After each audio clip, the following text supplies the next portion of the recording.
Good morning all of student. मैं Pramod Kumar Gupta, Ramnarayan inter college पट्टी Pratapgarh chemistry teacher आपका ऑनलाइन क्लास में स्वागत करता हूं। बच्चों, मैं क्लास 10 की केमिस्ट्री का acid base and salt chapter पढ़ा रहा था, जिसमें आपको मैं 2 लेक्चर दे चुका हूं पिछले टर्म पर, जिसमें आपको अम्ल के अरहेनियस के अनुसार परिभाषा, उदाहरण और उनके प्रकारों के विषय में बताया हूं। आज मैं आप लोगों को बच्चों अम्लों के रासायनिक गुण के विषय में बताऊंगा। अर्थात हम कह सकते हैं आज का हमारा टॉपिक है अम्लों के रासायनिक गुण, केमिकल प्रॉपर्टीज ऑफ एसिड। इसमें पहला गुण है बच्चों अम्लों की धातुओं के साथ अभिक्रिया। तो बच्चों, जब अम्ल धातुओं के साथ क्रिया करता है तो लवण बनाता है और हाइड्रोजन गैस को विस्थापित करता है।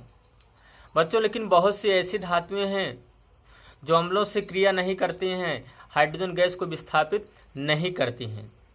जैसे यहाँ पर आप अगले या इसी टॉपिक में अगले टॉपिक में आप लोग पढ़ेंगे कि विद्युत रासायनिक श्रेणी। तो विद्युत रासायनिक श्रेणी में एक श्रेणी है, उसमें धातु को उनके मानक इलेक्ट्रोड विभव के बढ़ते हुए क्रम में रखा गया है। अब बच्चों, कुछ धातुएं उस श्रेणी में हाइड्रोजन से ऊपर हैं, कुछ धातुएं हाइड्रोजन से नीचे हैं। बच्चों, जो धातुएं विद्युत रासायनिक श्रेणी में हाइड्रोजन से ऊपर हैं वो धातुएं अम्लों से क्रिया करके हाइड्रोजन विस्थापित करते हैं, परंतु जो धातुएं विद्युत रासायनिक श्रेणी में हाइड्रोजन से नीचे हैं वो अम्लों से क्रिया नहीं करती हैं, अर्थात हाइड्रोजन को विस्थापित नहीं करती हैं। जैसे यहाँ पर आपका कॉपर हो गया बच्चों, मरकरी हो गया, सिल्वर हो गया, प्लेटिनम हो गया और गोल्ड हो गए। ऐसी ये 5 धातुएं हैं जो वैद्युत रासायनिक श्रेणी में हाइड्रोजन से नीचे हैं। ये अम्लों से क्रिया नहीं करते हैं, अर्थात हाइड्रोजन गैस को विस्थापित नहीं करते हैं। चलिए हम मेन टॉपिक पर बच्चों चलते हैं। यहाँ पर देखिएगा अम्लों की धातुओं के साथ क्रिया। पहला गुण है reaction of metals with acids. तो बच्चों, मैंने आप लोग बताया जब अम्ल धातु के साथ क्रिया करता है तो लवण बनाता है और हाइड्रोजन गैस को क्या करता है बच्चों, विस्थापित करता है। तो यहाँ पर जैसे हमारा सल्फ्यूरिक अम्ल हो गया, सोडियम धातु से क्रिया किया, सोडियम सल्फेट लवण बना, हाइड्रोजन गैस को क्या किया बच्चों, विस्थापित किया। फिर यहाँ सल्फ्यूरिक अम्ल मैग्नीशियम धातु से क्रिया किया तो बच्चों मैग्नीशियम सल्फेट बना और क्या किया, हाइड्रोजन गैस को क्या किया, विस्थापित किया। फिर यहाँ सल्फ्यूरिक अम्ल जिंक से क्रिया किया तो क्या बनाया बच्चों, जिंक सल्फेट जो कि लवण है और हाइड्रोजन गैस को क्या किया, विस्थापित किया। इसी तरीके से सल्फ्यूरिक अम्ल एल्यूमिनियम धातु से क्रिया किया तो एल्यूमिनियम सल्फेट बना और हाइड्रोजन गैस को क्या किया बच्चों, विस्थापित किया। इसी तरीके से हाइड्रोक्लोरिक अम्ल है, सोडियम धातु से क्रिया किया, सोडियम क्लोराइड लवण बनाया और हाइड्रोजन गैस को क्या किया बच्चों, विस्थापित किया। इसी तरीके से हमारा हाइड्रोक्लोरिक एसिड है, जो मैग्नीशियम धातु से क्रिया किया, मैग्नीशियम क्लोराइड लवण बनाया और हाइड्रोजन गैस को क्या किया बच्चों, विस्थापित किया। अब यहाँ पर बच्चों ये जो सक्रिय धातुएं होती हैं, ये सब क्या है बच्चों, ये सक्रिय धातुएं हैं। तो हम कह सकते हैं बच्चों सक्रिय धातुएं ही अम्लों से क्रिया करते हैं, अम्लों से क्रिया करके लवण बनाते हैं और हाइड्रोजन गैस को ही क्या करते हैं, विस्थापित करते हैं।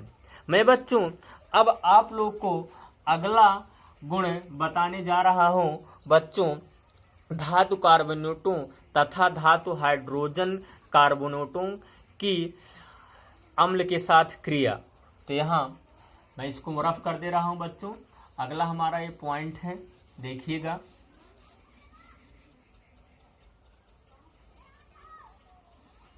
यहां पर देखिए बच्चों, धातु कार्बोनेटों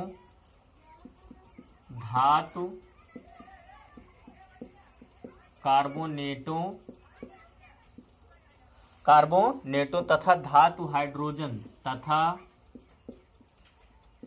धातु हाइड्रोजन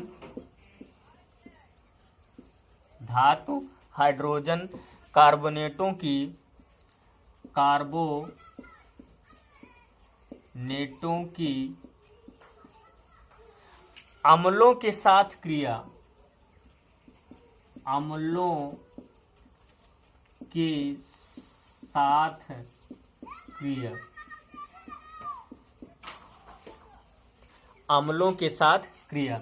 यहाँ हमारा इसको हम इंग्लिश में कह सकते हैं बच्चों carbonates and metal hydrogen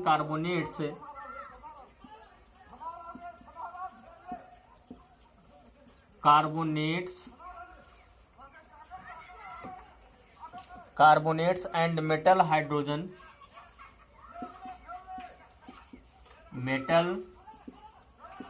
hydrogen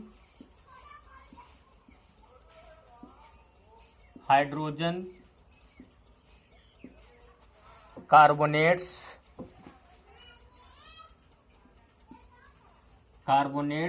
with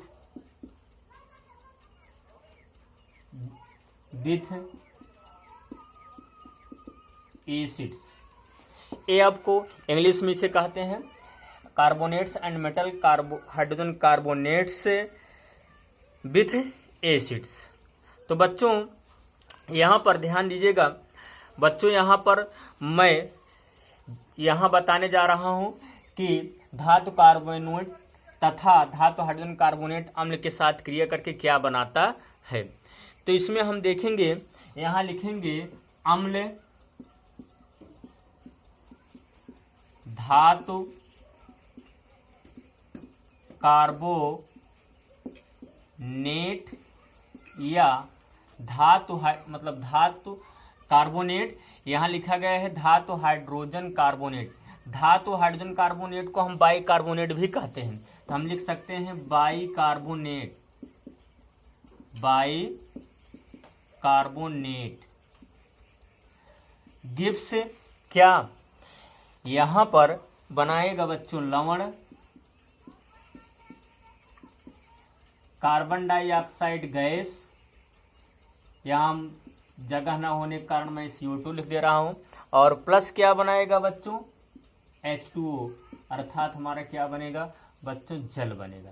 तो हम कह सकते हैं बच्चों जब अम्ल धातु कार्बोनेटों या बाई कार्बोनेटों अर्थात धातु हाइड्रोजन कार्बोनेट से क्रिया करता है तो लवण कार्बन डाइऑक्साइड और क्या बनाता है बच्चों जल बनाता है।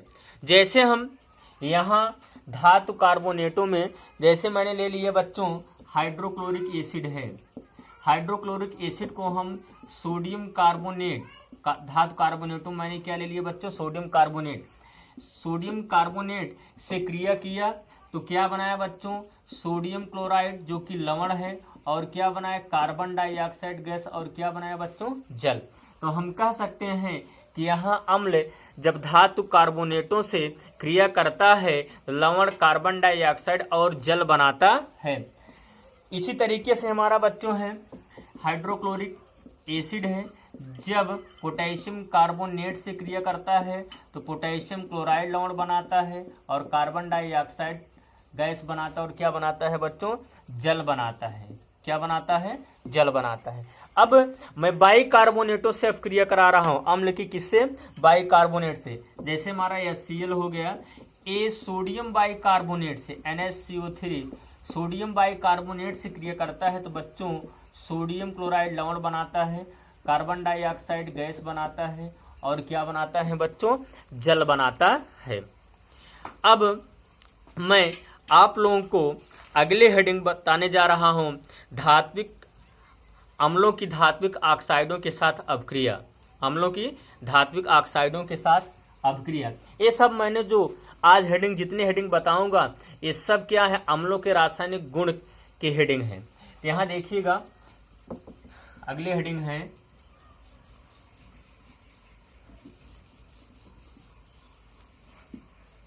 बच्चों अम्लों की धात्विक ऑक्साइडों के साथ अपक्रिया, अम्लों की धात्विक ऑक्साइडों के साथ क्रिया, reaction of metallic oxide, reaction of metallic oxide with acid, इसको इंग्लिश में बोलते हैं reaction of metallic oxide with acid. तो बच्चों यहाँ पर हम कह सकते हैं बच्चों, जब अम्ल धात्विक ऑक्साइड से क्रिया करता है तो लवण और जल बनाता है। क्या बनाता है? लवण और जल बनाता है। जैसे हम ले लिया बच्चों हाइड्रोक्लोरिक एसिड ले लिया, सॉरी यहाँ हम लिख दे रहे हैं अम्ल प्लस क्या लिखे यहाँ धात्विक ऑक्साइड। क्या लिखें बच्चों? धात्विक ऑक्साइड। तो गिव्स क्या? लवण और क्या? जल। तो बच्चों जब अम्ल धात्विक ऑक्साइड से क्रिया करता है तो लवण और क्या बनाता है बच्चों? जल बनाता है। तो यहाँ देखिएगा जैसे हमारा अम्ल है हाइड्रोक्लोरिक एसिड है, धात्विक ऑक्साइड में मैंने क्या ले लिया? जिंक ऑक्साइड ले लिया। जब ये जिंक ऑक्साइड धात्विक ऑक्साइड है, जब ये अम्ल से क्रिया करेगा तो क्या बनाएगा? यहाँ पर बच्चों जिंक क्लोराइड बनाएगा। क्या बनाएगा? जिंक क्लोराइड, जो कि क्या है? लवण है। और साथ में क्या बनाएगा बच्चों? जल बनाएगा। इसी तरीके से हमारा क्या है? सल्फ्यूरिक एसिड है। सल्फ्यूरिक एसिड क्यूप्रिक ऑक्साइड से क्रिया करेगा, जो कि क्या है? धात्विक ऑक्साइड है। तो क्या बनाएगा? कॉपर सल्फेट लवण बनाएगा और क्या बनाएगा? जल बनाएगा बच्चों। फिर इसी तरीके से हमारा क्या है? नाइट्रिक एसिड है। नाइट्रिक एसिड है, ये सोडियम ऑक्साइड से क्रिया करेगा, जो कि क्या है? सोडियम ऑक्साइड धात्विक ऑक्साइड है। क्रिया करके क्या बनाएगा बच्चों? सोडियम नाइट्रेट लवण बनाएगा और क्या बनाएगा बच्चों? जल बनाएगा। क्या बनाएगा? जल बनाएगा। बच्चों आज के लिए बस इतना ही। Thank you. जय हिंद, जय भारत।